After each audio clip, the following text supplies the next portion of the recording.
Buenas tardes. Gracias por venir. Gracias por estar acá. Siempre es una alegría estar en una presentación de libros con una audiencia como ustedes. Ustedes saben que las excusas son múltiples. Es más, ahora el tráfico, la Navidad y todo eso. Ustedes hicieron tiempo para estar acá. Muchas gracias. Y bueno, estamos acá para la presentación del libro de Lito Ibarra, Huellas hacia el futuro, Memorias del Padre de Internet de El Salvador, 1995-2025.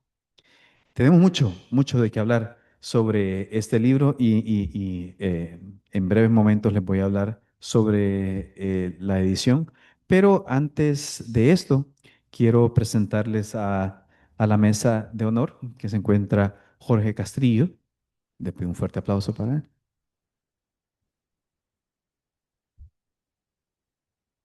El autor, claro, Lito Ibarra,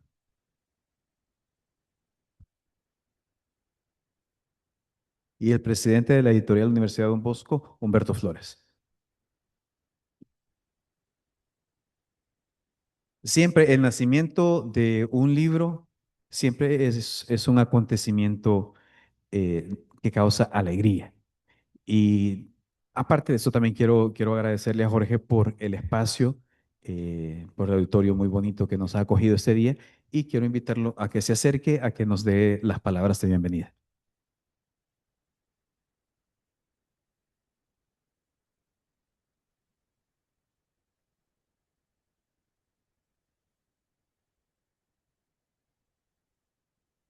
Muy buenas tardes, le de Dios. Mis palabras van a ser muy breves por dos razones. Una, porque nos avisaron nomasito ayer de que teníamos que dar palabras ahora porque iba a ser el lanzamiento del libro de Lito Ibarra. Y dos, porque lo que me toca a mí es darles la bienvenida a ustedes. Como decías, efectivamente estar acá sabemos que cuesta, hay que disponer de tiempo, excusas, hay múltiples para no estar aquí, pero estamos acá. Y lo que nos convoca es justamente la presentación en sociedad de un libro. Yo creo que nadie sabía que Lito estaba escribiendo este libro. Conociendo a Lito como lo conocemos, este es un libro, yo hacía la broma, a la Niagui se le decía, lo que nos costó que Lito aprendiera a escribir. Y ahora ya autor de varios libros. Seguramente, aunque haya sacado carrera al equipo editorial, estoy plenamente convencido de que no hubo una sola falta de ortografía en el libro.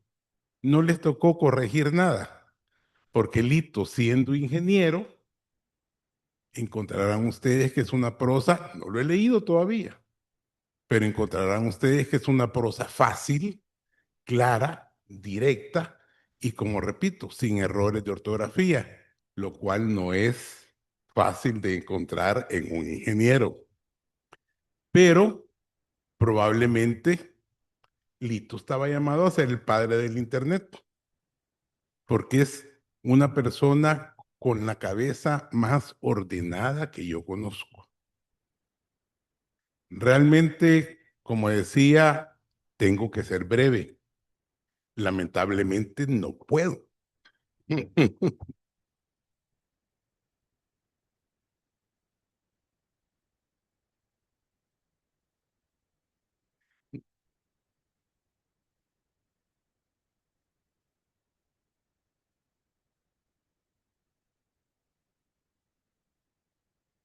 No puedo porque lo conozco de chiquito. Y lamentablemente ya Telena no tiene la columna Leo que leo, porque entonces podrías revisar el libro y hacerle difusión. Y entonces se emociona, porque es probablemente el salvadoreño más conocido a nivel mundial.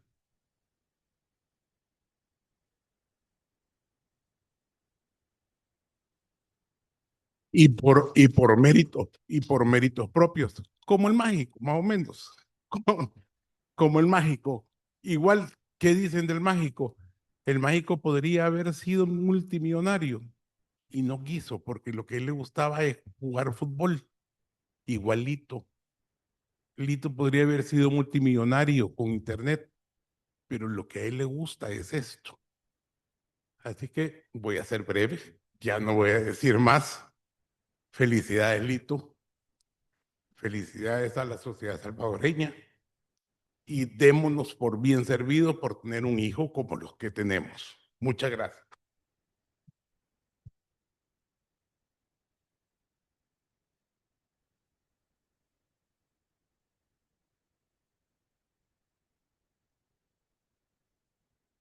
Gracias, Jorge. Hablábamos con Lito. Bueno, esta fue la preparación de este libro, fue un trabajo monumental que hoy tuvimos el almuerzo del equipo editorial y les decía yo a ellos que involucra a un montón de gente. No es simplemente un diseñador, viene y estuvo, tome, sino que involucra a varias personas.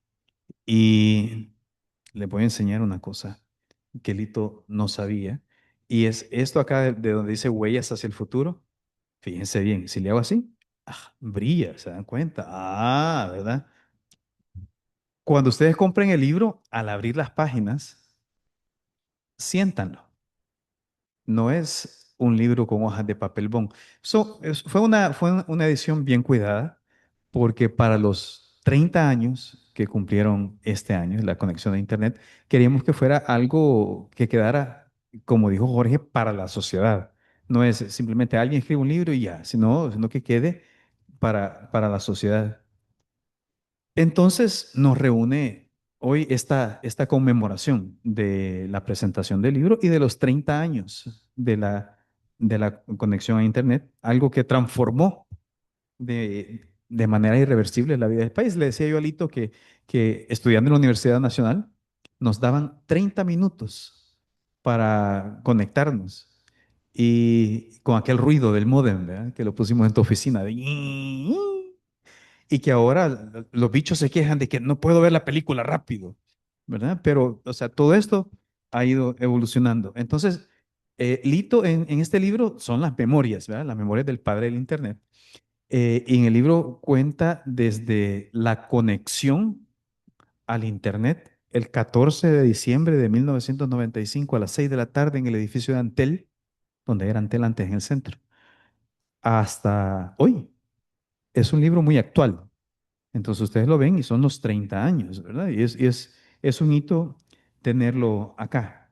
Y en breve vamos a poner también un video de Carlos Cañadinarte, quien hace un historiador. Entonces él hace un recorrido desde la imprenta, el telégrafo, el teléfono, la electricidad, la radio, la televisión, las computadoras, hasta lo que tenemos hoy. Entonces, esto ha sido el Internet o la Internet, y ya se van a dar cuenta. Bueno, alguien quiero que le pregunte más tarde en el momento de pregunta y respuesta. ¿Y por qué decimos el Internet y usted no dice el Internet, sino que dice Internet? Una de las preguntas. ¿Ve? Otra de las preguntas que yo le hacía, tuvimos estas conversaciones. ¿Por qué somos nosotros punto .sb? Culpa de él. ¿Ve? Yo le digo, fue culpa tuya. Me dice, ya estaba así. Pregúntenle más adelante. Porque las camisas de la selección dice ES, no dice SD. Pregunten, pregunten. Ya vamos a tener momento de preguntas y respuestas. Entonces, esto ha sido una nueva manera de relacionarnos con todo. Y sin Lito, vos me puedes decir, pudo haber sido alguien más, ¿verdad? Pero le tocó a él. Entonces, por eso él se conoce como el padre del Internet. De Internet, perdón. De Internet. Muy bien. Ujú. Ya más tarde le preguntan por eso. Eh, y nosotros como editorial de la Universidad Don Bosco, pues nos sentimos halagados, honrados de haber podido, bueno, de que tuvieras confianza en nosotros para un trabajo de tal magnitud. Son casi 500 páginas y usted va a encontrar ilustraciones, fotos, autógrafos de otras personas del mundo de Internet.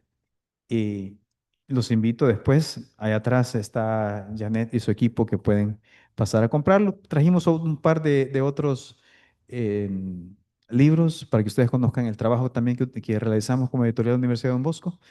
Y bueno, esas son mis palabras desde la editorial. Y le vamos a dar paso ahora a Carlos Cañadinarte, quien escribió la introducción a esto. Y vamos a ver un video de él.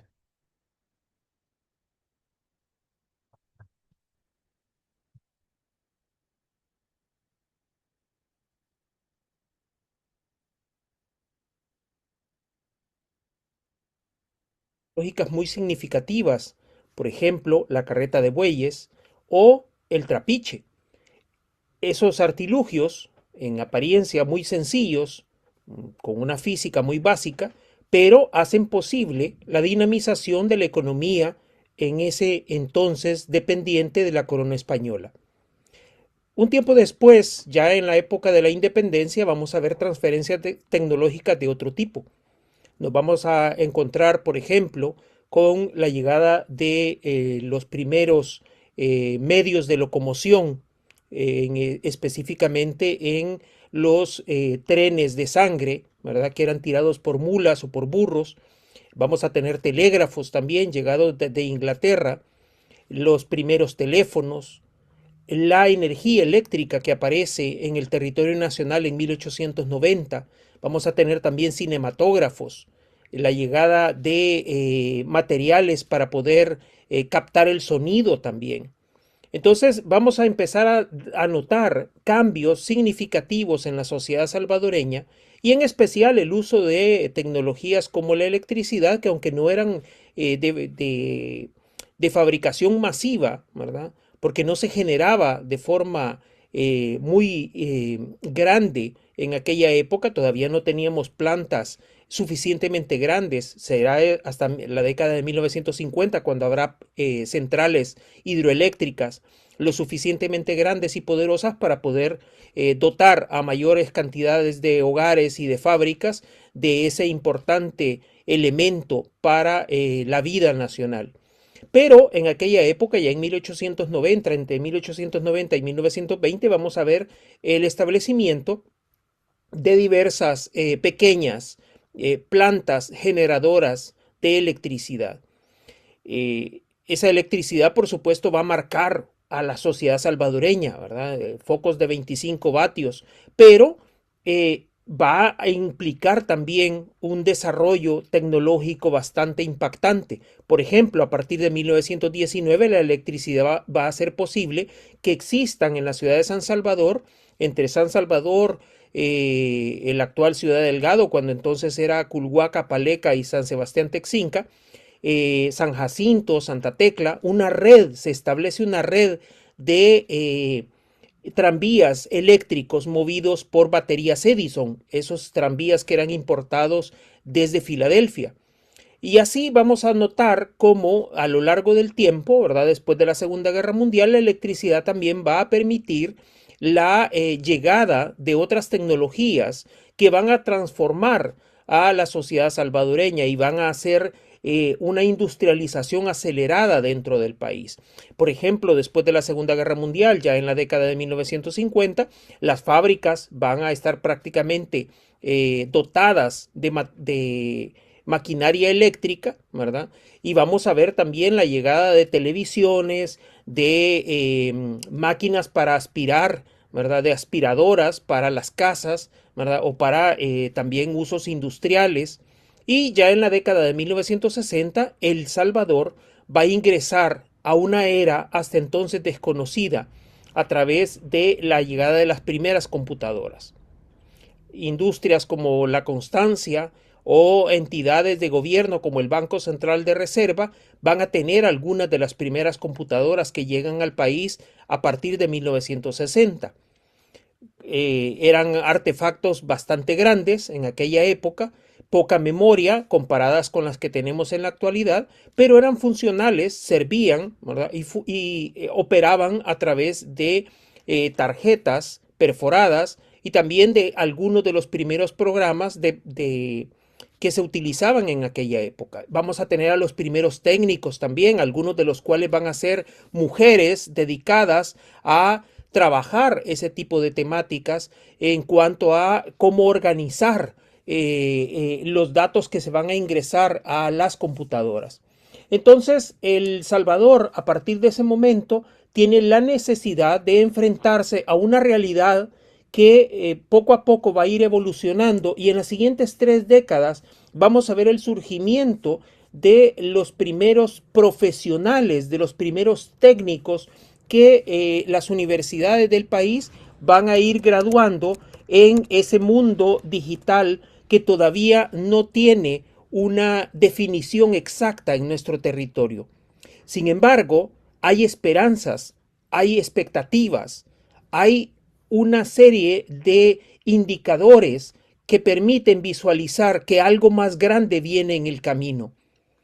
Para la década de 1990, ya en el mundo había lugares donde estaba prosperando una situación bastante relevante, ¿verdad? Aunque todavía no se alcanzaba a dimensionar el impacto global que iba a tener esa situación. Surgía la comercialización de Internet, surgía la red de redes, la red global que iba a comunicar a la humanidad hasta en lugares muy recónditos donde ni siquiera todavía en aquella época se podía visualizar que hubiera servicios de electricidad y mucho menos computadoras. Pero en el caso de El Salvador, había entusiasmo desde 1993 por parte de personas como Lito Ibarra, que va a ser alguien decisivo en toda esta historia tecnológica de El Salvador, en tratar de conectar a nuestra patria, a nuestra república, con la red de redes, con Internet. Es así entonces como el 14 de diciembre de 1995, desde la sucursal centro de Antel, se produce la primera conexión directa de la República de El Salvador con Internet. Desde entonces han pasado 3 décadas. De ahí para acá han ocurrido muchísimas cosas en nuestra patria en cuanto al uso de Internet. Ya no solamente es un uso comercial, un uso residencial, sino es un uso prácticamente generalizado. Ahora hay Internet en los teléfonos, hay más teléfonos en el país desde 1993, hay más teléfonos celulares que habitantes en el territorio nacional. Y cada uno de esos teléfonos tiene acceso a Internet. Ahora tenemos una serie de materiales, sitios web, apps, ¿verdad?, que facilitan la vida nacional, pero también nos permiten hacer comercio electrónico, nos permiten unas comunicaciones inimaginables hace algún tiempo, la era del 5G y ahora la inminente llegada del 6G, por ejemplo, transforman a cualquier sociedad. Estamos hablando de espacios en los cuales ahora descargar una película, por ejemplo, es cuestión de segundos. Todavía hace 30 años muchos recordamos aquel sonido que se producía cuando había que conectarnos a Internet mediante las redes telefónicas disponibles de Antel. Ese chillido, ese chirrido que se hacía para poder conectar nuestras computadoras con aquel servicio que era muy escaso todavía en aquel entonces. Yo tuve la oportunidad a título personal de trabajar en una de las 3 primeras empresas nacionales que contaron con servicio de Internet, y me parecía absolutamente fascinante enviar una comunicación a través de un primitivo correo electrónico interno, ¿verdad? De lo que después llamaremos intranet. Y era fascinante recibir una respuesta en cuestión de minutos, cuando esa misma comunicación habríamos tenido que hacerla por fax, ¿verdad? O en su defecto por uno de esos aparatos que contaba en aquella época la empresa Apple, que se llamaban Newton, que uno escribía a mano y la máquina era capaz de traducir esa escritura a mano en caracteres formales, ¿verdad? Y transmitirlo como si fuera un fax o si fuera una anotación en un correo electrónico.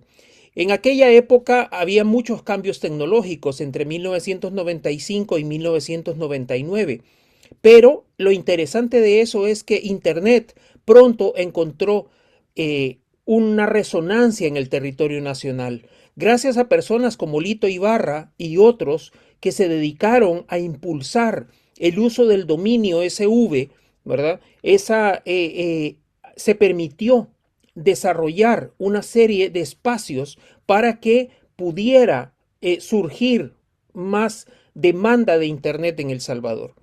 Yo creo en lo particular que es de justicia reconocer el trabajo de alguien como el queridísimo Lito Ibarra, porque gracias a él El Salvador tiene la oportunidad de ser parte de una comunidad tan grande como es la de los internautas. La gente que demanda, la gente que usa, la gente que utiliza y que emplea Internet para poder desplazarse en el ciberespacio y visualizar el futuro haciéndolo desde el presente. Yo creo que en ese sentido es de justicia, insisto, reconocerle y agradecerle que haya tenido la visión innovadora de poder conectar a nuestra patria con esa red de redes. Tarde o temprano habría llegado, pero fue justo el 14 de diciembre de 1995 cuando ese cambio se dio. Y yo creo que es importante que volteemos nuestra vista hacia esas 3 décadas que han pasado y veamos todo lo que ha cambiado el mundo y lo que ha cambiado nuestro país también en cuanto al uso y la demanda de Internet. Vienen cambios todavía, se pueden visualizar, ya es posible pensar en otros espacios, en la computación cuántica, por ejemplo, o en la demanda de los multiversos. ¿Qué va a ocurrir con Internet de aquí en los próximos 30 años? Habrá que verlo, habrá que estar pendientes de todos los cambios que se están produciendo. Ahora tenemos la influencia poderosa de la inteligencia artificial. Hay muchas voces de alerta en cuanto al uso adecuado o no de ese tipo de tecnologías, porque obviamente hay muchos que están pensando que esas tecnologías pueden conducir a lo bueno y a lo malo, pero eso ocurre con todo. Entonces tenemos que estar pendientes de lo que está ocurriendo con esos cambios tecnológicos acelerados, pero que además nos llevan hacia otros niveles de velocidad en el uso de Internet, de velocidad en cuanto al impacto también de esas tecnologías en la vida cotidiana. Nuestros hijos, por ejemplo, que ahora utilizan tabletas o utilizan TikTok, Instagram, o utilizan otras plataformas para comunicarse, para recibir información, para documentarse, le preguntan a inteligencias artificiales como Grok, ¿verdad?, acerca del mundo, de la historia, de las ciencias naturales y de otras temáticas que son de su interés. Esos chicos son nativos digitales, pero más adelante serán nativos cuánticos digitales.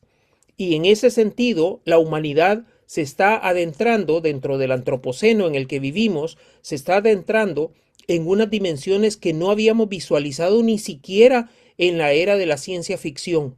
Muchos de los autores de ciencia ficción en aquella época de H.G. Wells o de Julio Verne o de otros, no habían pensado en la posibilidad de que llegáramos a tener tecnologías como las actuales. Recordemos que las primeras tabletas aparecen en series como Star Trek o como en Odisea Espacial 2001, pero en aquella época se pensaba que eran tecnologías para la era espacial. Ahora no solo son para la era espacial, las tenemos en nuestras casas, las tenemos en nuestros bolsillos, las tenemos con nosotros a diario, les pedimos cosas a Siri, a Alexa, y tenemos en gran parte nuestras casas domotizadas que operan en diversos niveles para servirnos a los seres humanos. Pero a lo mejor habrá que tener cuidado y no sea que ocurra una situación como la que se da en las películas de Terminator, donde las inteligencias logran cobrar conciencia de sí mismas y somos los seres humanos los que nos terminamos convirtiendo en esclavos de esas tecnologías. Pero mientras eso no ocurra, habrá que seguir utilizando estas tecnologías para mejorar la vida de las personas, en especial de esas áreas más deprimidas, más alejadas, históricamente, económicamente, culturalmente, del desarrollo integral del pueblo salvadoreño y de la humanidad en general. Yo creo que tenemos el futuro en nuestras manos y en ese sentido Ese futuro se ha construido gracias a personas como Lito Ibarra. Por eso yo le agradezco públicamente que hace casi 2 años, aquí en Barcelona, me contactara para que le apoyara en hacer este libro. Es un tesoro. Esta publicación constituye una de las bases de lo que debiera de ser los primeros ladrillos de una historia de la tecnología en El Salvador. Faltan más, por supuesto. Harán falta muchos tomos al respecto. En lo personal, yo trabajo en la actualidad en uno que tiene que ver con el desarrollo de los videojuegos en El Salvador. Pero también habrá otros. Hay que tratar el tema del mundo digital en El Salvador. Hay que tratar también la llegada de los primeros teléfonos celulares al país.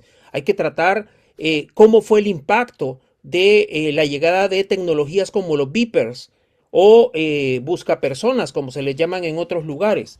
Entonces, yo creo que tenemos ante las puertas una serie de materiales que van a transformar nuestro acceso académico a esa historia tecnológica del Salvador. Porque ya no solamente es la transferencia de tecnología a nuestro territorio, sino que también tenemos personas que están creando esas tecnologías. Hay gente que ha estado involucrada en el desarrollo de apps o ha estado involucrada en el desarrollo de nuevas tecnologías a partir del uso de Internet. Entonces, ya no somos solo consumidores de la tecnología que llega desde fuera, sino que también hemos creado una serie de aportes hacia el mundo digital contemporáneo. Creo que todo eso vale la pena registrarlo. El libro de Lito va en ese sentido. Y yo creo que es un gran aporte a la cultura salvadoreña, al pueblo salvadoreño, transnacional y sobre todo a la historia tecnológica de la humanidad. Muchísimas gracias.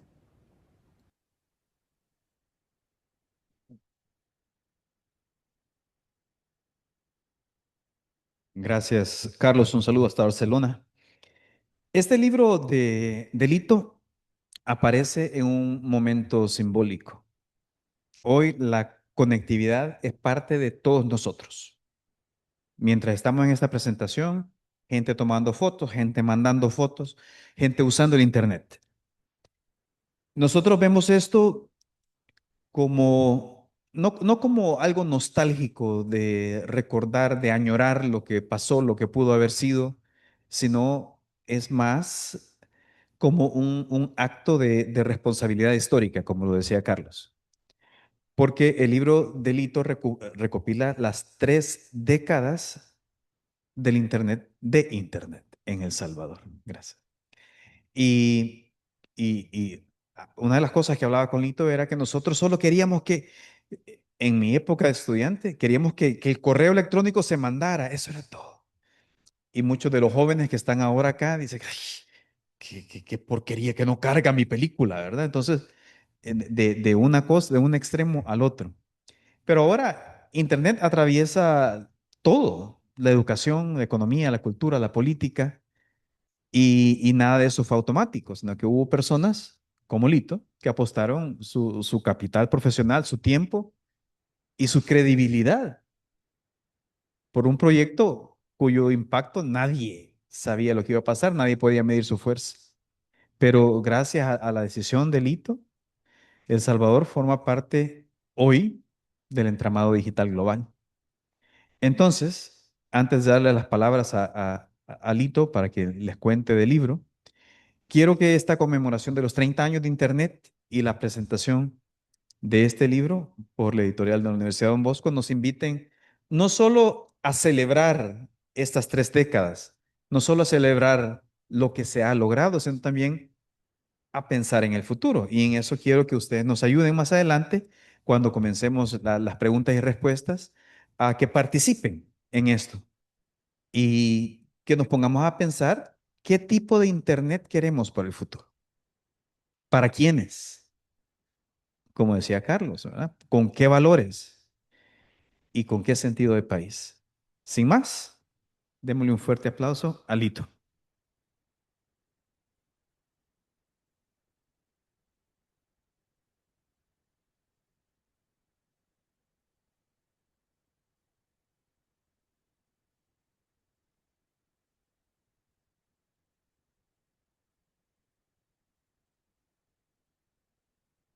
Hola.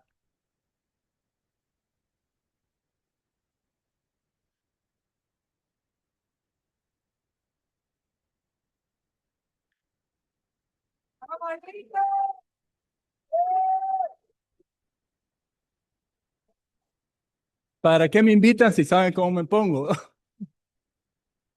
Eh, bueno,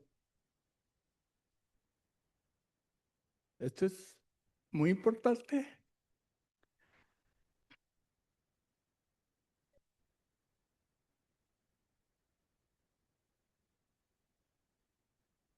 Muy relevante para mí. Quiero empezar diciendo, bueno, primero agradezco a mi familia, a mis amigos, a, a colaboradores, personas con las que he trabajado y trabajo en muchos de los proyectos y los temas relacionados a Internet. Mi pasión ha sido, desde que tengo uso de profesión, no de razón, sino de profesión, el tema de la tecnología y cómo creer que la tecnología en general puede hacer la diferencia para un país como el nuestro. Algunos saben ya varias de las anécdotas mías que relato en el libro, como por ejemplo cuando trabajé en Texas Instruments y me ofrecieron trabajo en Estados Unidos, 1985, en plena guerra civil nuestra, y lo rechacé. Allá estaría podando el césped así yendo al Costco a comprar, a saber todo ahí. Em, pero no sé qué más estaría, si mejor o peor o qué. Pero bueno, la razón por la que decliné esa oferta, muy atractiva en medio de la guerra, es que creía y sigo creyendo en El Salvador. De-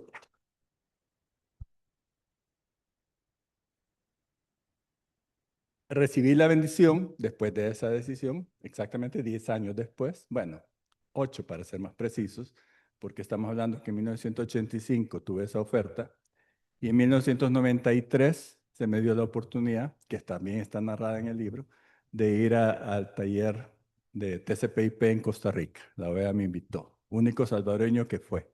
Yo trabajaba en la UCA, allá están mis compañeritos de la UCA, y fui a ese taller. Al volver, y eso es todo lo que sale en el libro y todo eso, y ahí está, porque quise escribir sobre eso, y lo he dicho un montón de veces, lo he contado, pero volví a El Salvador con la decisión de conectar a nuestro país a Internet.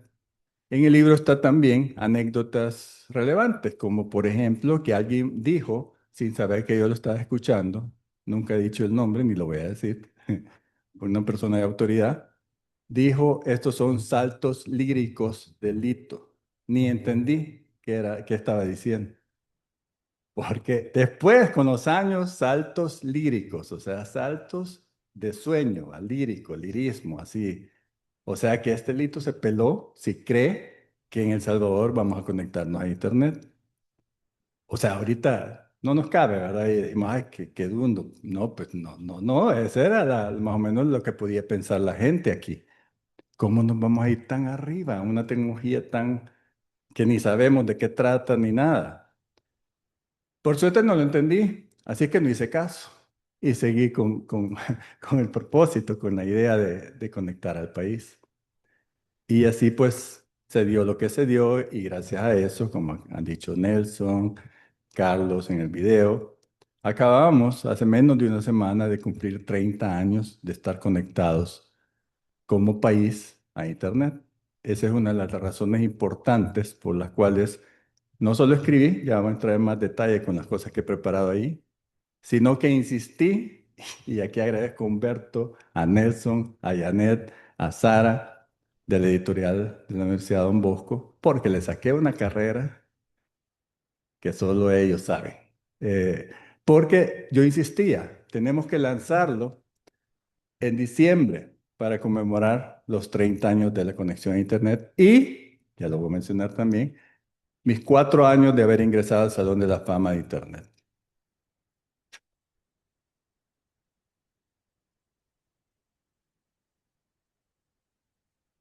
Todo eso está en el libro, está en mis discursos de aceptación del Premio Trayectoria de la CNIC que recibí en 2020 y el discurso de aceptación del ingreso al Salón de la Fama en 2021.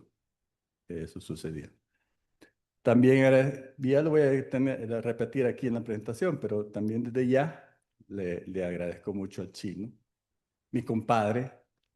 Nos conocemos desde antes de kinder. O sea, no íbamos ni al colegio, pues ni éramos empezado a hacer letrados, por eso dice que no sabía escribir. En ese entonces no sabíamos escribir ninguno, así es que... Pero éramos vecinos. Mi mamá, aquí presente, claro que se acuerda de Jorgito, él es Jorgito. Como yo era Rafaelito para el doctor Castrillo, que nos casó a lo civil, por lo civil. Y le dijo a Sara, mi esposa aquí, Sarita, te entrego a Rafaelito. ¿Lo cuidas? Ah, si no, bueno, y esas son las cosas que a esta altura, los que tenemos la bendición de seguir en este plano, debemos seguir haciendo en la medida que podemos, y eso es lo que yo creo fervientemente, lo que podamos por nuestro país. Entonces, eso como en esencia, para decir. Entonces, ahora entro un poco más en detalle en el libro, que es el motivo de que nos reúne acá. Ahí después podemos seguir chambreando, pero como queremos dar chance a las preguntas y respuestas. Bueno, entonces, huellas hacia el futuro. Lo que intento hacer aquí, ¿por qué escribirlo? ¿Por qué? Bueno, yo sentía la necesidad de contar la historia, los episodios y las anécdotas. No todas son conocidas. Algunas las he contado en público, otras no tanto. Pero dije, bueno, las voy a escribir y que queden. Hay muchas cosas que yo he hecho fuera del país. Gracias a Dios, es una bendición. No solo la viajadera, que está bueno, y ahí mis hijos y Sara, no mucho, pero, o sea, no voy a pasear. Sí paseo cuando hay chance, pues, y ahí turisteo. Pero la idea de los viajes, yo siempre se los digo a muchos hipotes hoy en día, yo les patrocino viajes. Y les di, porque los han emitido en un congreso y tal. Entonces, con ese Benet les financio su viaje y les doy recomendaciones. Yo, como viejito, les tengo que hablar a los jóvenes. Entonces les digo, vayan, pero aprovechen el tiempo. No se escapen nunca de las conferencias ni las charlas, porque pues sí, eso alguna gente lo hace. Si no, vayan, atiendan y si les queda chance, hasta desvélense si quieren, pero lleguen temprano el día siguiente a la conferencia. Pero eso sí, hagan contactos, hagan amistades, tráiganse correos electrónicos, tráiganse nombres, fíjense quién hace qué en cada país. Porque les digo, yo tengo que estar viajando un montón de años, más de los 30, y tengo amistades cercanas desde ese entonces. Y trabajamos y nos preguntamos cosas, y ya no solo en el plano profesional, sino también en el personal. Son amistades bien buenas que no, pues no están aquí. Espero que muchos estén viéndonos ahí en Zoom, por eso lo estamos transmitiendo, y porque dos de mis tres hijos viven fuera. Hola Javier, hola Gaby, hola nietos, Valen y Diego. Eh, bueno, y eso también, como decía Nelson, esto es gracias también a Internet, ¿verdad? Hoy casi todos necesitan Internet. Pero bueno, la razón de querer contar es preservar y compartir memorias, como creo que muchos tenemos ese afán, y lo hacemos en todas las reuniones, nos contamos cosas, las volvemos a contar, sobre todo con, aquí también hay gente de mi promoción del externado, acabamos de cumplir 50 años de bachilleres, y siempre nos contamos lo mismo, y nos volvemos a reír. Creo que no es que se nos olvide, pero nos da gracia volverlo a contar, ¿verdad? O tal vez estamos en un grupo diferente y escuchamos una que no habíamos oído, ¿verdad? No, no sabía que fulano tal cosa o tal otra. Y cosas de todo, ¿verdad? Porque además era un colegio de varones, así que como se imaginarán, en ese momento, porque ahora aquí también hay exalumnos del externado. Eso, yo aquí estoy viendo algunas exalumnas del externado, pero en ese entonces solo éramos varones. Entonces, claro, muy bien decía, ayer en una reunión que teníamos, los compañeritos precisamente decíamos, pues sí, estamos en una época que las hormonas están loquitas, ¿va? Y solo varones, cualquier cosa que medio tuviera falta, ya íbamos ahí. Esas no están ahí, todas esas memorias no están en él. Ese es para otro volumen 3X. Además, el 14 de diciembre de 2025, como les dije el domingo pasado, hay dos aniversarios. 30 años de la conexión del Salvador a Internet, allá en el edificio del Telégrafo, pleno centro histórico, cerquita del Starbucks, el hoy Starbucks, ¿verdad? En ese entonces era un edificio de Antel, lleno de equipos y máquinas. Ahí íbamos a hacer las pruebas, que culminaron ese día con éxito.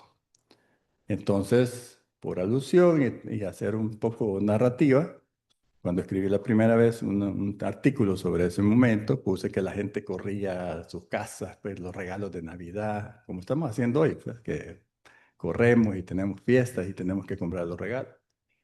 Y el otro aniversario, también ya lo mencioné, ese mismo día, por casualidad, porque eso no lo definía ya, bueno, ninguna de las dos las definí yo, pero podía haber pedido que el 14 de diciembre, en ese caso 2021, hey, ¿por qué no ese día me ingresan al Salón de la Fama? No, eso lo definen los administradores del Salón de la Fama de Internet.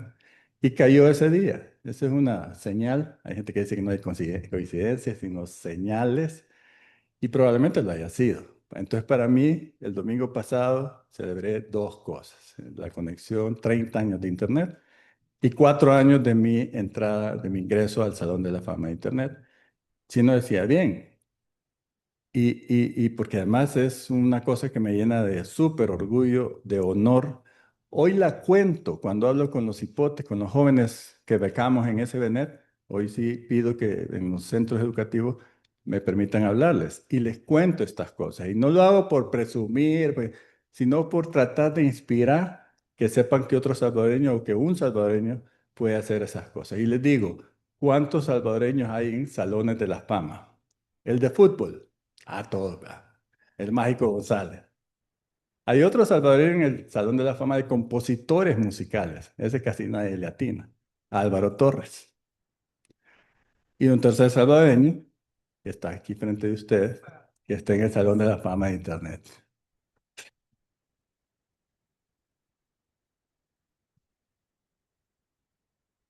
También aspiro, siempre he aspirado, y lo voy a seguir haciendo, que mis hijos, nietos, sucesores en general, sepan de esas cosas. Y también, ojalá, se inspiren y sobre todo comprendan por qué mis ausencias de la casa, por qué no estaba, o sea, a qué le estaba dedicando el tiempo.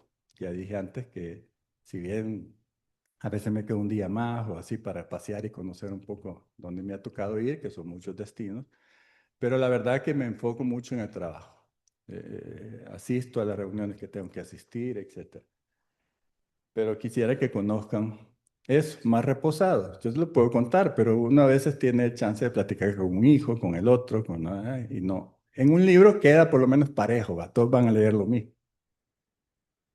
Ofrecer algún apoyo didáctico. Desde ya les digo que el libro tiene temas, por supuesto, no tratados técnicamente, pero que sí hablan de una cara de Internet que no es muy conocida para un montón de internautas. No me refiero a la parte técnica, que eso sí ya sería otro libro y otro público y otra cosa, sino simplemente por ejemplo, las organizaciones a nivel mundial que tienen que ver con Internet. ¿Que para qué me sirve? No, para nada. Simplemente es saber, conocer cómo se administra, cómo se gestiona Internet a nivel mundial. Y yo he tenido la bendición de estar en casi todas esas organizaciones que tienen algo que ver con Internet a nivel mundial.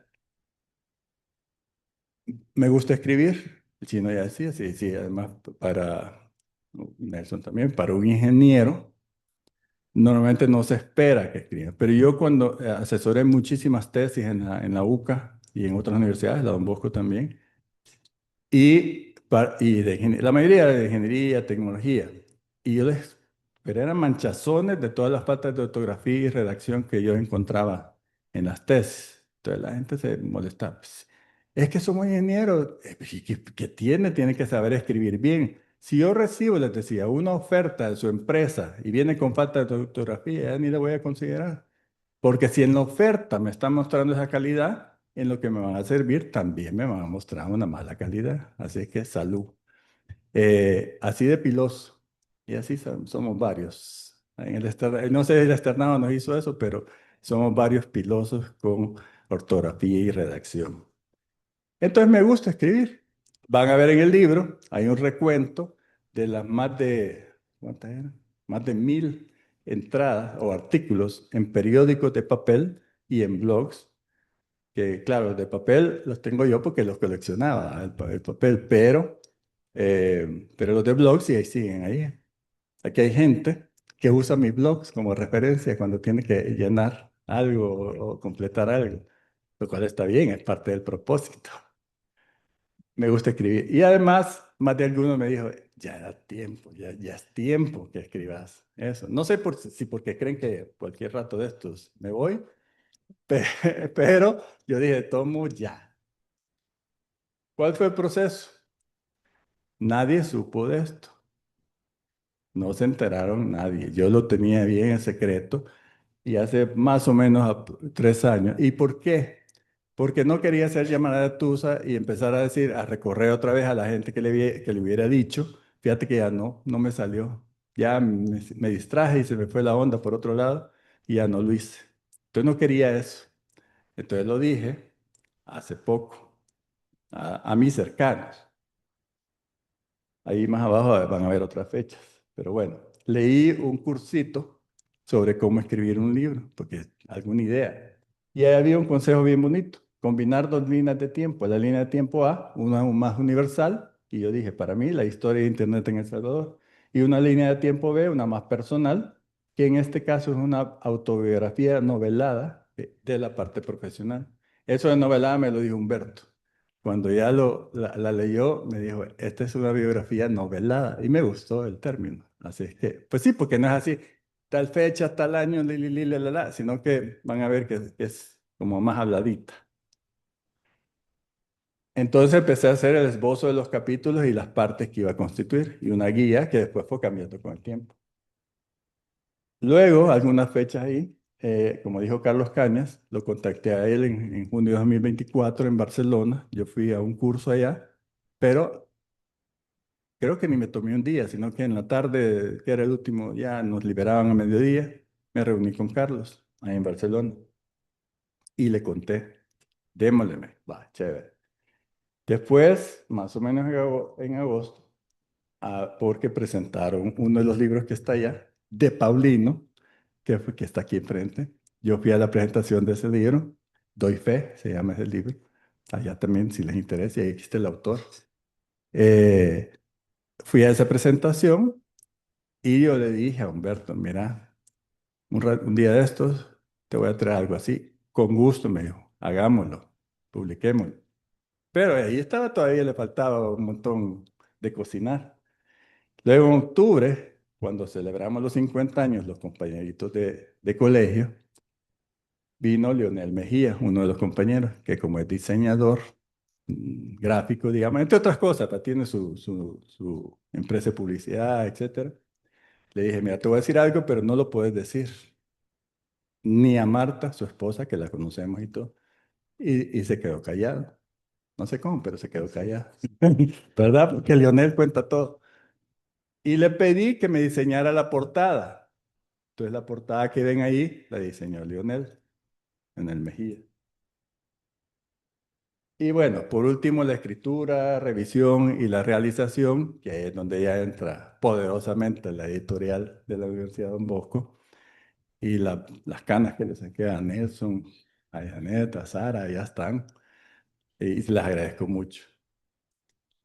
Descripción, ya dije el tema de fondos de Internet, autobiografía novelada. Describo la fundación en la que yo participé de muchas iniciativas, organizaciones sin y con fines de lucro. Si lo ven ahí, resulta que a nivel latinoamericano he participado en la fundación pues, de organizaciones que hoy en día son relevantes para Internet latinoamericano y de Caribe. Y eso me llena de un gran orgullo. Participo y he participado en organizaciones nacionales e internacionales, cuento anécdotas, eventos, reflexiones personales y recomendaciones. Ahí cubro temas que presento cuando hablo con los jóvenes. Cuando hablo en una graduación o cuando voy a los becarios de SBNet y les hablo.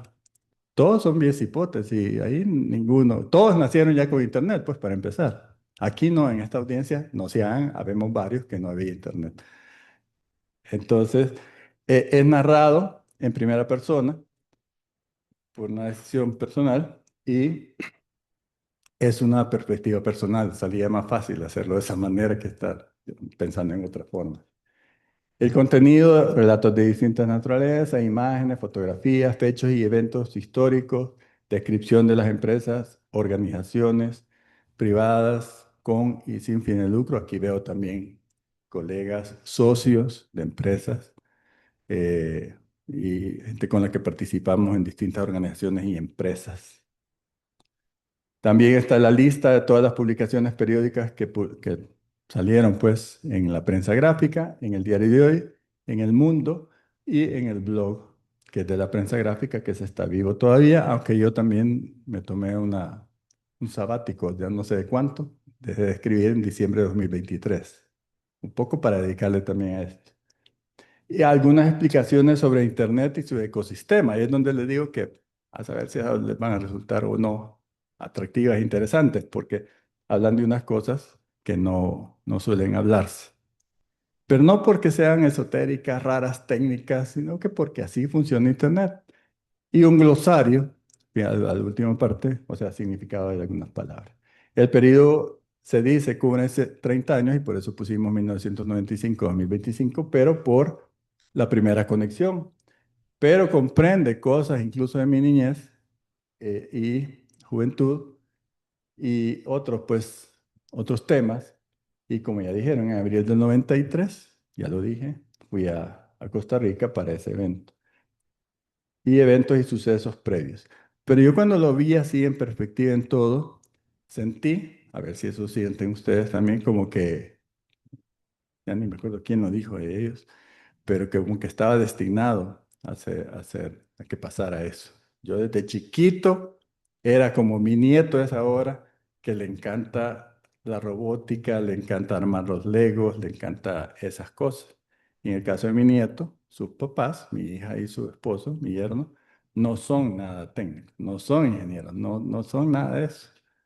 Y yo le dije a Diego, mi nieto, eso lo sacaste de mí. No sé si me entendió, pero la metodología, consulté y utilicé mis propios escritos y las más de 1000 publicaciones en periódicos mías. Consulté internet, por supuesto. Agregué imágenes, fotos y otros textos que yo tenía y las puse. Aquí se garantiza que no se ha lastimado ningún agente de inteligencia artificial, o sea, no se ha usado ningún agente de inteligencia artificial para hacer este escrito. Y ya como metodología, pues enviaba a Carlos Cañas los capítulos, los recibía, se los mandaba a la editorial, ellos le volvían a revisar y hicieron todo ese maquetado o diagramado, no sé cómo le llaman ahora, pero para hacer ya lo que tenemos aquí como producto final, una gran carrera. La estructura son 40 capítulos, casi se pueden leer independientemente. Incluso hay pedazos que repito algo que ya está en otro capítulo, pero ni siquiera digo, esto se puede leer en el capítulo tal más detenidamente. O sea que hasta casi brincados, así como Rayuela de Cortázar, pueden leerla brincados. Tienen cierta cronología, porque pues sí. Además narro cosas como que mi mamá, que está aquí, se conoció, trabajó en la Constancia, en el departamento le llamaban de IBM. En aquel entonces todo lo que era computación le decían IBM. IBM es una marca, no es computadores como la Gillette, ¿verdad? Entonces le decían IBM. Entonces mi mamá trabajó en el departamento de IBM de la Constancia. Y mi papá también trabajaba en la Constancia, pero no en el departamento de IBM, sino en otra unidad. Pero ahí se flecharon y gracias a eso aquí estamos mis hermanos y yo. Y también aquí mis hijos, mis nietos allá, por esa que se conocían. Les pedí prólogos y me lo hicieron a Carlos Cañas, ahí lo van a leer, a Oscar Robles, que es un mexicano, es un cofundador de algunas de las organizaciones que aparecen en el libro y muy querido amigo de Monterrey, ya le contaba a mi tía, que también es regiomontana, que de allá es Oscar, y Steve Crocker. seguramente no les suena, pero Steve Crocker es uno de mis héroes. Aparece en el libro, con toda y foto ahí, porque trabajé con él cuando fui parte de la directiva de ICANN. Steve Crocker es uno de los pioneros de Internet, así a nivel mundial, ¿verdad? No de El Salvador, no de Estados Unidos, de mundial. Creó los RFC, que es una cosa muy técnica. RFC significa Request for Comments. Él los creó. Y yo trabajé con él y entonces me escribe un prólogo. Muy amablemente accedió a escribirlo y lo escribí. Entonces tengo 3 prólogos. Y después 5 partes. Ahí están los títulos, lo van a ver. No entro en detalle los títulos de los capítulos porque ya si ya me alargué ahorita un montón, ya sería mucho más. ¿Quiénes son las audiencias? Los contemporáneos. Así aquí escucharon varios, aquí escuchamos el ruidito del módem. Sufrimos cuando alguien descolgaba el teléfono en otro cuarto y nos cortaba el acceso a Internet en plena descarga de un archivito. Bueno, esos contemporáneos, pero también amigos, compañeros y colegas de otras profesiones, de otras áreas, jóvenes de todas las edades, ojalá les sea atractivo, académicos, estudiantes, profesionales y en general personas interesadas en Internet, su origen y su evolución de diversas procedencias. Agradecimientos, pues a Dios, a mi familia, a los muchos protagonistas de este libro, que ni siquiera, algunos salen mencionados, otros no, a Carlos Cañas, a Lionel Mejía, a Alejandra Muñoz, que trabaja con nosotros en Conexión, que tomó la foto de la contraportada, ni sabe que está mencionada, pero sí lo corroboré, le pregunté disimuladamente, mira quién me tomó esta foto. Ya yo, y me mandó la foto otra vez a Humberto Flores y a Nelson, Janet y Sara, por el trabajo grandísimo que les he sacado del jugo, pero aprendieron más seguramente. Así es que y al Chinito y a su equipo aquí, que están trabajando horas extras, porque ellos ya están de vacaciones, por eso encontraron que ahí entrar no era tan sencillo, ¿verdad? Porque pues están de vacaciones, pero tuvo la gentileza de mover aquí. Es el masucho, pero digamos, él dice que, así como allá el otro compañerito, que es el masucho de Torogós, pero él dice que siempre tiene que pedir permiso a Oscar Omar. Bueno, igual, él es el mandamás aquí, pero de todos modos se le agradece porque sí, todo esto, aquí hay gente que también se lo agradecemos, por eso el equipo, varias personas del Centro Cultural Salvadoreño Americano que nos están apoyando ahorita fuera, en vacaciones, pues de ellos. Y para terminar, las siguientes huellas. ¿Qué pasa aquí? Ya les dije que este es un periodo, ni me estoy retirando, ni por lo menos no está en mis planes inmediatos irme de este mundo. Así que algo vamos a seguir haciendo y por eso está ahí. Continuar trabajando y siguiendo mis ideales, seguir apoyando y conociendo más avances tecnológicos, aprovechar el tiempo que nos regala el Señor, balancear trabajo intelectual con aficiones, pasatiempos, arte y entretenimiento, que lo he empezado a hacer desde hace algunos años, agradecer los dones y gracias recibidos y compartir la buena aventura con mi familia. Esos son los planes en el corto plazo. Así que muchas gracias por su presencia y acompañamiento de tantos años y espero que disfruten la lectura, los que lo hagan. Muchas gracias.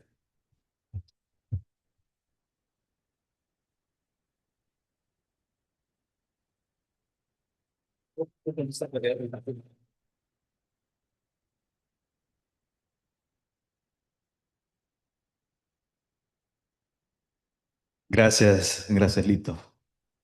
Y fue un trabajo, como les decía, un trabajo de equipo y así de un montón de cosas. Y también quiero agradecer a Eladio López de Imprenta Quijano, quien también corrió no solo con velocidad para tener esto a tiempo, sino que también, como les decía al inicio, los detalles, ¿verdad? Que el libro que brilla y el papel distinto, todo muy bonito.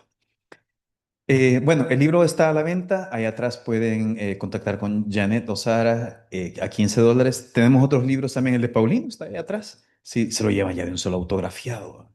Después va a estar a la venta en otros lugares. No se le garantiza el autógrafo. Miren, hace 30 años nadie hablaba de redes sociales.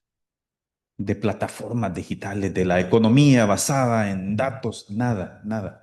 Y ahora todo eso es lo que la gente sabe, ¿verdad? También, bueno, la primera pregunta la quiero hacer yo. Y ya te la hice, yo creo que no hablamos mucho sobre esto.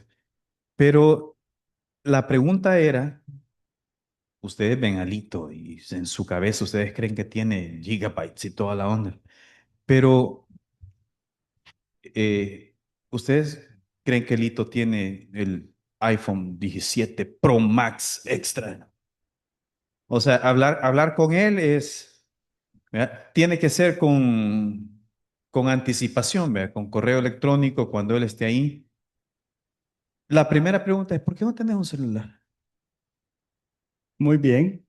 No uso celular, nunca he usado, pero no tengo nada en contra de ellos. Siempre aclaro eso. No, no es que le pueda decir, no, ya no uso el celular por esta y esta razón. Es más, me da risa cuando cuento eso y la gente no sabe. Lo primero que algunos me dicen, pero yo lo pago a las 8 de la noche. Sí, pues sí, pero yo no te estoy pidiendo explicaciones. No tienes por qué. No, no te sientas mal conmigo ni nada. Si cada quien es su decisión. Sara y mis hijos usan celular y mis nietos próximamente ya también van a usar, así es que no nada en contra. Ella dice que para que no me controlen. Parte de eso es verdad. Ah, y Sara dice, y lo reitero, dice. Sí. Pero realmente no hay una razón de peso. Empecé cuando empezaron los celulares, no usaba, no usé y seguí sin usarlo. Oscar lo menciona en el prólogo. Yo no lo pongo en el libro, pero Oscar Robles, que dije, él pone en el prólogo ese hecho. Y en el pasado me han entrevistado de medios, incluso con la misma que por qué no uso. Y les digo, no tengo una respuesta definitiva. Sin embargo, hace poco, por esos chats instantáneos como Skype, que ya no sirve, pues, pero esos que eso sí tenía, pero yo tenía que estar enfrente de la computadora, no moviéndome, sino enfrente. Entonces, pum. Entonces, un chat de esos en la computadora empezó, ping, ping.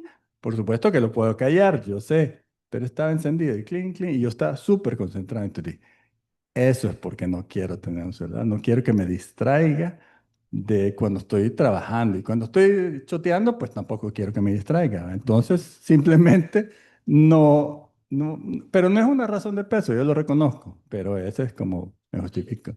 Pila, es pila. Y y así he andado en el mundo, ¿verdad? Cuando me entrevistaron, se llama el Comité de Nominaciones para aspirar a la Junta Directiva de ICANN. ICANN es como ahí lo van a leer en el libro, es como lo más parecido a un gobierno de Internet a nivel mundial. Hay 20 miembros de Junta Directiva, yo fui uno de ellos por 6 años, un gran honor también, pero Junta Directiva, a trabajar, ¿no? Así entonces me hicieron, o sea, usted, porque una de las preguntas claves en esas entrevistas, que eran así como 20 personas, y solo yo, como el Congreso, cuando llevan a los ministros, a los ahí que los cuestionan, entonces me dijeron que la pregunta clásica, ¿y va a tener tiempo para responder, para trabajar en la Junta? Sí. ¿Y por qué? No, yo hago el tiempo, yo soy, y les dije, se me ocurrió, porque es cierto, soy productivo, soy eficiente, creo yo que quizás porque no uso celular. Y entonces se quedaron así, y esta es la hora que algunas de esas personas todavía, hey, todavía no usa celular. No, no uso celular. Entonces, eso es, pero esa es mi razón, no estoy convenciendo a nadie ni nada, nada, así que no tengo nada en contra de eso. Bueno, mira, otra de las cosas, creo yo, de las bondades de este libro es eso, de que vos presentás cosas y no evangelizás a nadie, de que crean en algo o no. Bueno, tengo aquí otro micrófono para quien tenga preguntas, pero antes de eso tengo un regalo para la generación Z. El sonido del módem.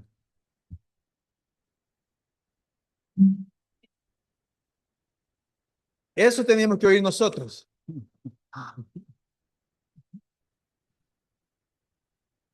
Que levanten la mano quienes ya habían oído y trabajaron con ese sonido. Ahí, ¿verdad? Otros que primera vez. Está exponiendo a la gente. Sí, bueno. Fíjate que no Ahí pregunté. atrás hay una pregunta. No habían oído.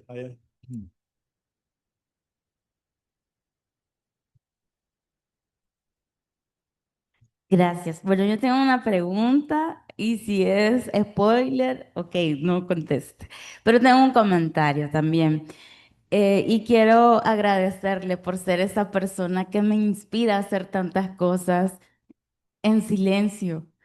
Usted es una persona buena y le agradezco a Dios estar en uno de sus tantos círculos, porque usted ha sido esa persona que le escribo un correo para que hablemos y me ha contestado a las 6 de la tarde cuando está en su casa a hablar.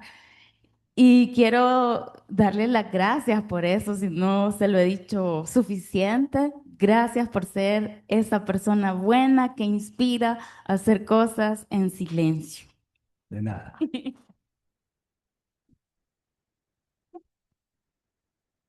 Y la pregunta es, ¿con quién se conectaron para ver si se habían conectado?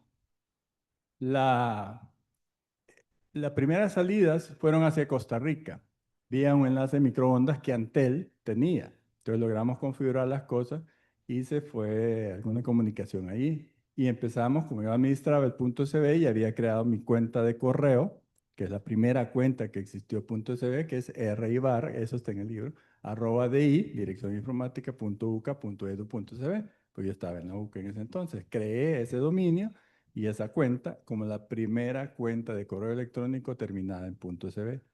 Entonces recibía mensajes, mandamos algún mensaje. Y esa sí sale, esa anécdota de las que sale en el libro, que los primeros mensajes que recibíamos venían en ruso. Y como no había Google Translator ni nada por el estilo, a saber qué decían. Yo creo que porque SB creían que era soviet. Creo yo. Porque estamos en los inicios de Internet, entonces no es como hoy que, sí, la pregunta que hacía Nelson del SB o el ES, todo, que solo si alguien me la hace, la voy a Sí, contestar. claro. Va. Entonces, pero recibíamos esos mensajes. Entonces, inicialmente la salida era por Costa Rica porque también aparece en el libro, Costa Rica se conectó en abril del 93. Yo fui testigo de la primera conexión de Costa Rica y se los presumo a los ticos cada vez que puedo. Yo estuve ahí, ustedes no, porque en la Universidad de Costa Rica estaba el ministro de Ciencia y Tecnología, el rector de la universidad y los colegas con los que ya había estado en el curso ese. Y entonces ahí hicieron, y la gran conexión fue ping, o sea, enviar un ping técnicamente, así se llama, y solo lo mandaron a Francia y de regreso en cuestión de milisegundos, porque Guy de Taramón, que es mi colega, amigo y todo de Costa Rica, el líder de, o el padre de Internet de Costa Rica, si quiere, es de ascendencia francesa, entonces por eso lo hizo a Francia. Aquí, unos meses después de la conexión esta, en el 96, hicimos una ceremonia de inauguración. Y aquí mi hijo mayor, que está aquí, fue el niño de Internet que dio el teclazo para conectarnos, para hacer, pues sí, la ceremonia equivalente a lo de Costa Rica para comunicarnos con Internet. Y así se abrió. Ahí sí hubo un poco de audiencia y ahí ya iba entendiendo un poquito más la gente qué era Internet. Este no, este estaba chiquitillo, 11 años tenía. Exacto. O sea que él no sabía nada, tampoco él andaba pajareando ahí.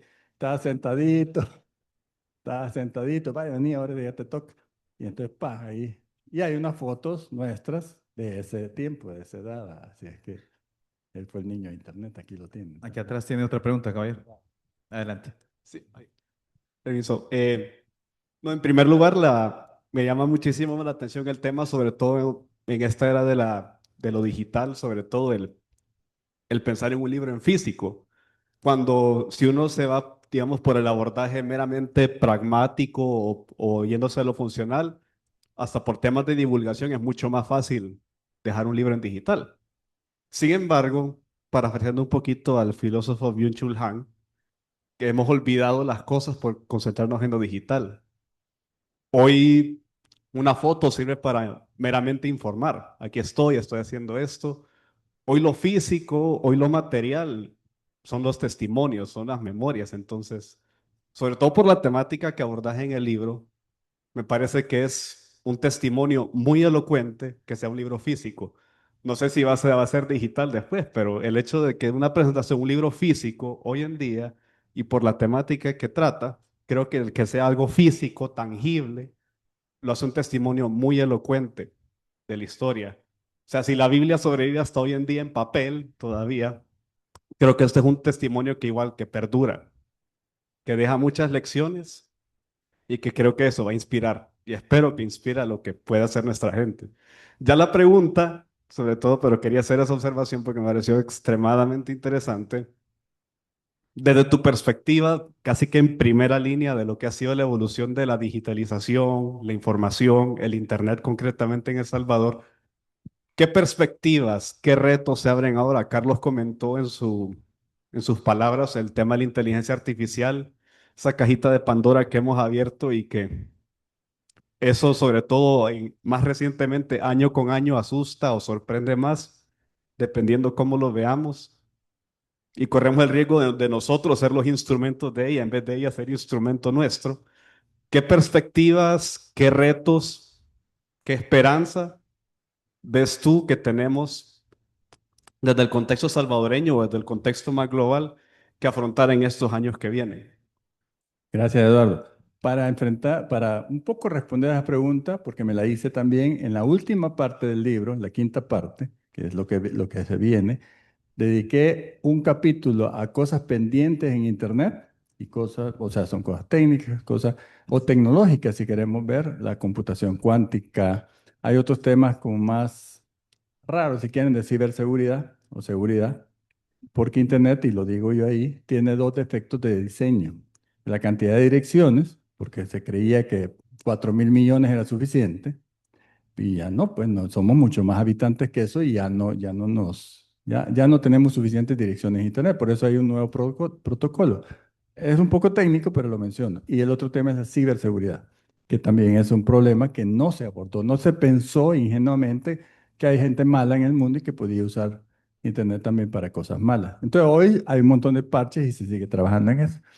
Y el otro capítulo que dedico a eso, como el futuro, reflexión, es a las personas, a los jóvenes.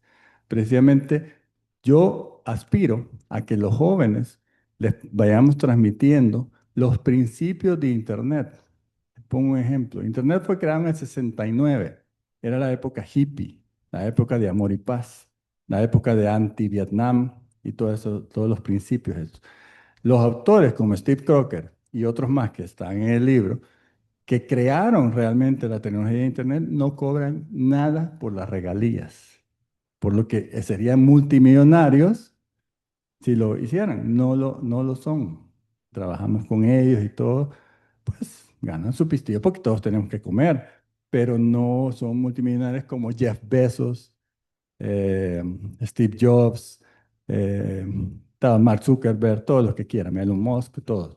Eso porque le sacaron provecho a Internet y está bien, es legítimo. Pero por eso yo pongo un capítulo sobre mis héroes de Internet, porque ese ejemplo es lo que yo quiero que moldeemos el futuro hacia eso, que los jóvenes los eduquemos así.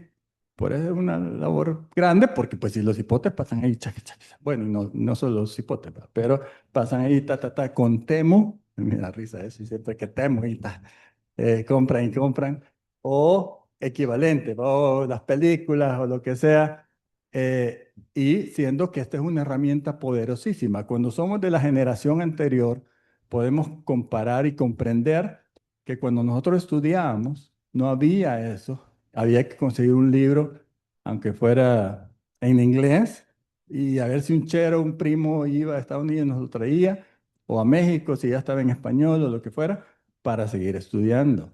No, nadie, o sea, era bien rebuscada en cualquier disciplina. Todos los profesionales de nuestra edad, mi generación y todo eso, nos tocó de esa manera. Entonces, eso, aunque se cansen y se aburren, yo les digo a los jóvenes eso. Pues sí, porque tal vez no dimensionan, no valoran la gran herramienta poderosa que tienen en sus manos. Entonces, para mí, esos son los temas de futuro. Sí, yo también menciono computación cuántica, otras cosas ahí. Por ejemplo, como ejemplo así loco, algún día quizás vamos a transmitir olores y sabores en Internet también. Hay gente que está investigando sobre eso. Todavía no lo logramos, pero lo vamos a hacer, creo yo, pues. Y así otros temas más esotéricos, si quieren, o más raros, que pueden surgir. Pero siempre la advertencia es ir con recato, igual que hicimos en Internet. Por mucho que hay sí, Internet, pero hey, ojo, no todo lo que aparece en Internet es verdad. No todo es cierto en Internet. Con inteligencia artificial ya no se diga. Otra, que si uno se va a chuco, por hacer la tarea así, un montón de datos errados, porque inteligencia artificial es simplemente hacer más rápido lo que nuestra inteligencia hace, pero porque tiene acceso en milisegundos a un cúmulo de bases de datos de información que no necesariamente está es válida, no necesariamente es cierta, o mínimo puede tener sesgo. No todos los casos, por supuesto, hay que hacer un análisis, pero ser analítico, ser crítico, es lo que tenemos que enseñar a las generaciones para que no se vayan así chuco. ¿Tenemos otra pregunta? Sí, dos preguntas y de manera individual. Ese es un chiste privado de la UCA. Bueno, pues, sin duda el libro, si tiene el 1% de tu calidad humana, una gran obra. Eh, Esto, bueno, para los que usamos el modem y que ya nos estamos convirtiendo en semilla de mango, ¿verdad? Ya la tierra nos reclama. La obra llega en buen punto, ¿verdad? Porque relata sin duda un legado.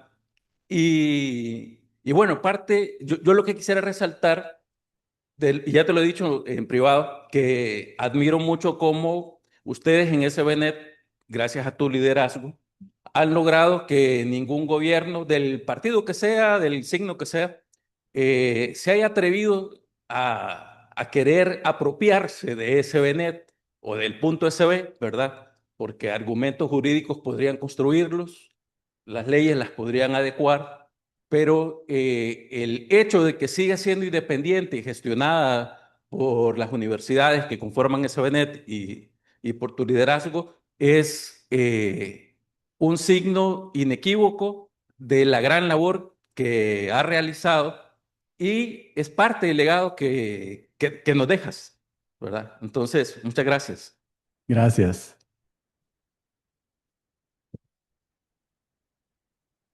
Y agrego un detalle más, que si no me acuerdo mal lo puse en el libro, y es que muchos países, México, Chile, Panamá, Paraguay, Uruguay, Chile, ya dije Chile, no, Colombia no, pero la mayoría de países latinoamericanos, pues, y otros en otras partes del mundo, en la administración del dominio de nivel superior, así se llama el punto SB y el punto MX y el punto CL, están en universidades, porque las universidades fueron típicamente donde surgió Internet en la mayoría de países. Yo no sé por qué no hice eso, y gracias a Dios que no lo hice. O sea, no lo dejé en la UCA, que es donde yo estaba trabajando. Entonces, porque me lo han preguntado, después alguien me lo hizo ver de fuera, alguien de Puerto Rico, y vos, ¿cómo se te ocurrió no dejarlo en la universidad, sino que crear una ONG para administrar el punto CB? Y la verdad que tampoco tengo respuesta, son de las cosas esas del celular y todo. No tengo una respuesta sólida, pero yo pensaba que una ONG, por eso tampoco hice empresa privada. Yo pude haber hecho una empresa privada de SASB y aquí estaría ese pistillo de los dominios, ¿verdad? Pero porque yo creía y creo que las ONG, no nos metamos ahí, las ONG normalmente tienen un cariz más creíble, más sano, más genuino, digamos. Y entonces normalmente, yo quiero pensar así, pero y la SBNet así es. SBNet tiene los fondos que recauda por los registros de dominios, ya les dije, tenemos más de 160 niños jóvenes, hombres y mujeres, becados en 10 universidades. Eso aparece en el libro. Eso,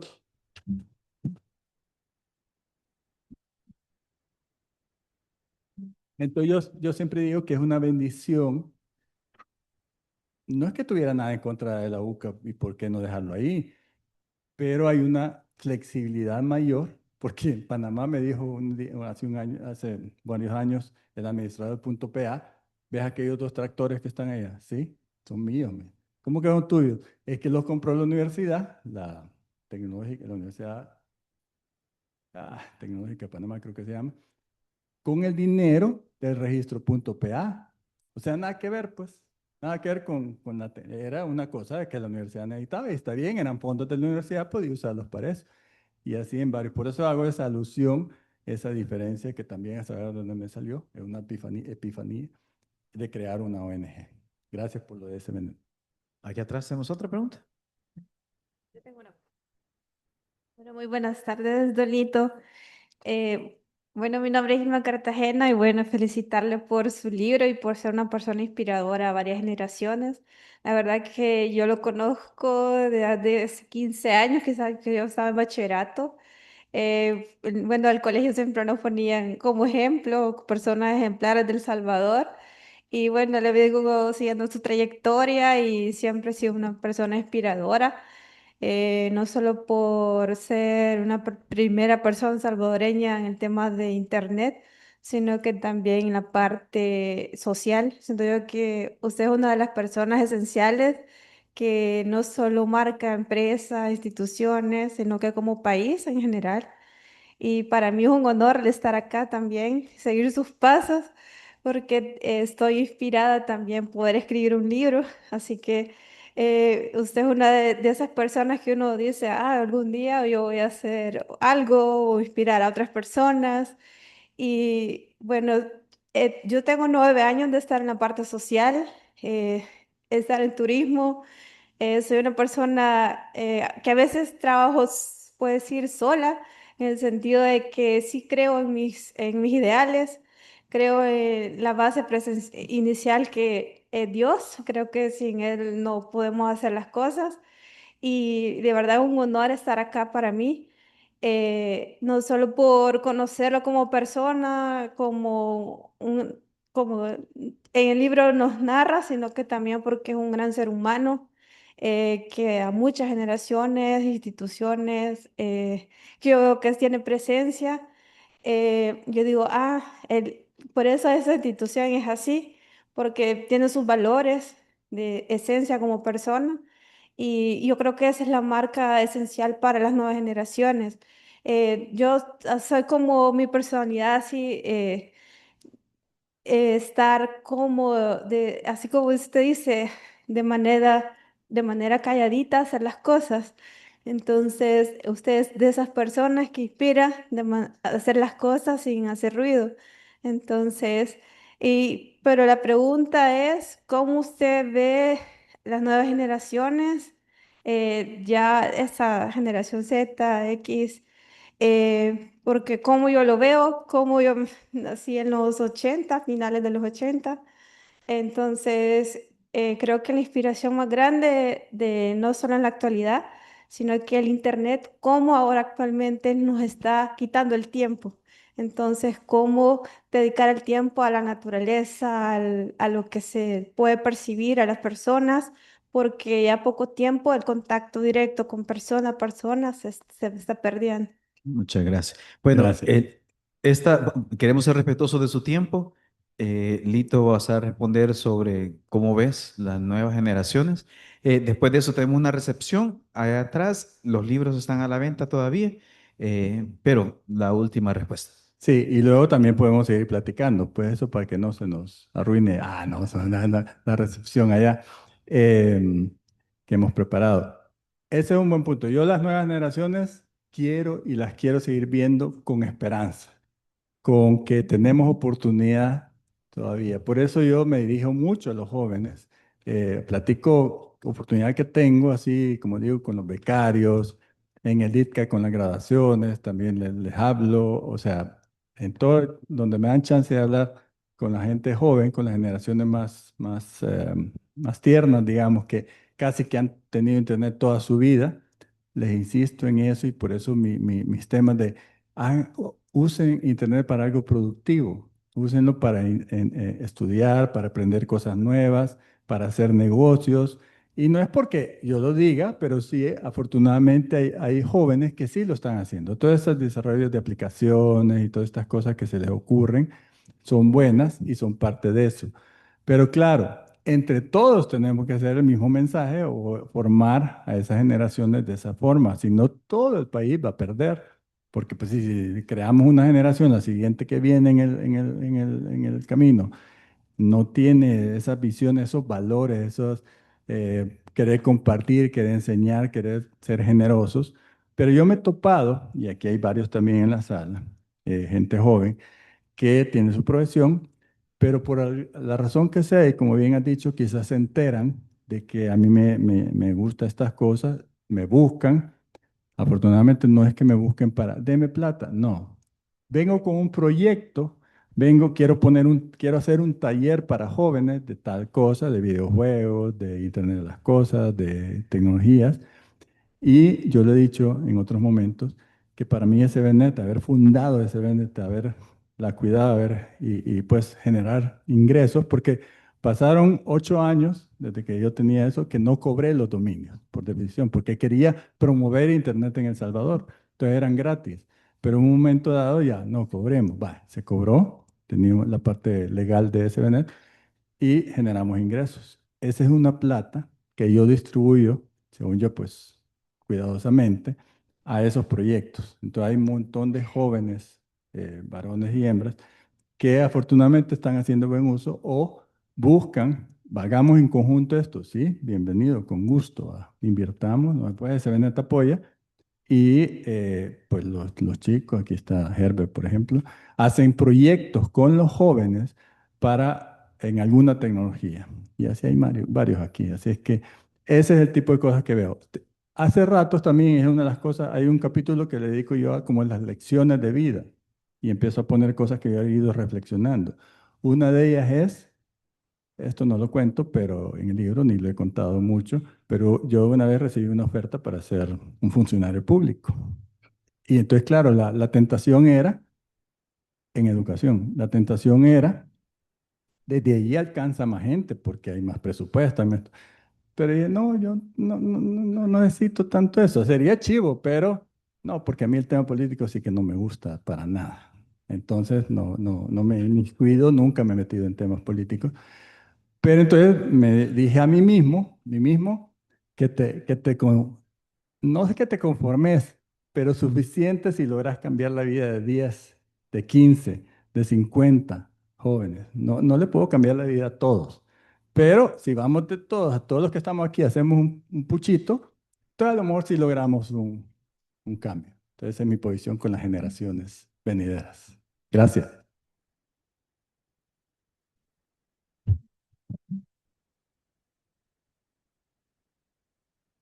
Gracias, Lito. Bueno, como editorial de la Universidad de Don Bosco, les agradecemos nuevamente haber estado con nosotros y haciendo referencia a lo que decía el amigo de Byung-Chul Han, de que él habla de las no cosas, que estamos cambiando las cosas por las no cosas.